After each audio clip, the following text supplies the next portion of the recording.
ಈಗಲೇ ನೀವು ಸೇವಕರು, ನಾವು ಈ ನಾಡಿನ ನಿಜವಾದ ಧನಿಗಳು. ಇದು ಪ್ರಜಾಪ್ರಭುತ್ವ. ನಾವು ಪ್ರಭುಗಳು.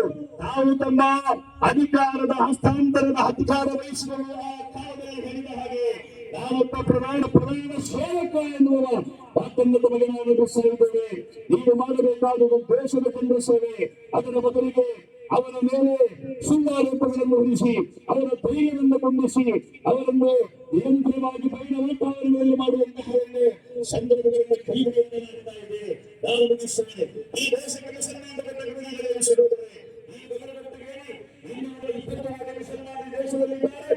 ಅವರು ಈ ದೇಶ ಬ್ರಿಟಿಷರ ಕಾಲಗಳ ಹಿಂದಿನಿಂದಲೂ ಕೂಡ ಈ ದೇಶವನ್ನು ಕಾಪಾಡುವಂತಹ ಹೋರಾಟಗಳನ್ನು ಮಾಡಿದ್ದಾರೆ.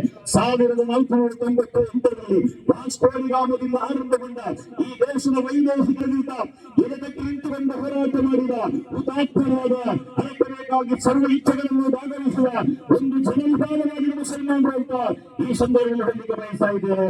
190 ವರ್ಷಗಳ ಕಾಲ ಈ ದೇಶದಲ್ಲಿ ಬ್ರಿಟಿಷರು ಆಳಿದ್ರೆ ಆ ಬ್ರಿಟಿಷರ ವಿರುದ್ಧ ಮೊಟ್ಟ ಮೊದಲನೆಯದಾಗಿ ದೇಶದಲ್ಲಿ ಹೋರಾಟ ಮಾಡುವ ವ್ಯಕ್ತಿ ಒಬ್ಬ ಮುಸ್ಲಿಂ